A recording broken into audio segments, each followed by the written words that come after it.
And now to a startling new study about lead and Michigan's youth. It turns out Michigan ranks third in the percentage of children who have detectable lead levels, impacting more than 75% of children tested. The state was also tied for fourth for the percentage of children who have elevated lead levels. But how accurate are these numbers? Because the Michigan Department of Health and Human Services is disputing these statistics. And what is the state doing to fix it? 7 Action News reporter Brett Cast explains it all to us. Well, it's important to note that many children in this study may have already been deemed high risk for lead exposure. So it is a stretch to say that 3/4 of all Michigan children have detectable levels of lead, but doctors still say these results are concerning.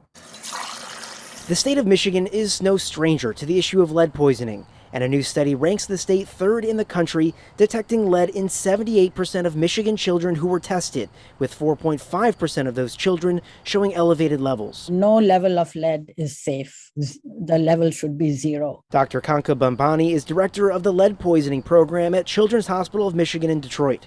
She says the hospital routinely tests children for lead and routinely finds it. We ourselves do not have the data, but a significant number of these children do have lead levels that are of great concern to us. Dr. Bambani points out that the results in this study mainly come from children already suspected of being exposed to lead, which could lead to higher percentages.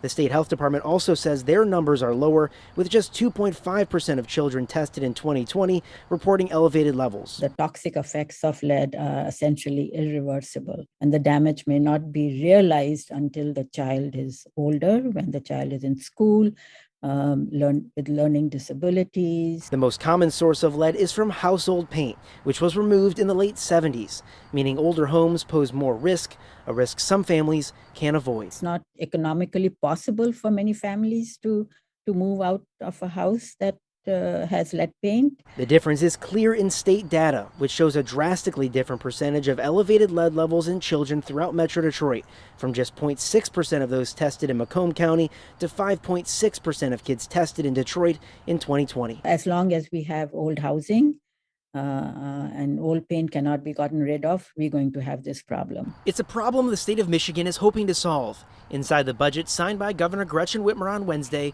was millions of dollars set aside to replace lead pipes and money to help remove lead from older homes. Every parent should be able to hand their child a glass of water and know that it's going to be safe for them to drink.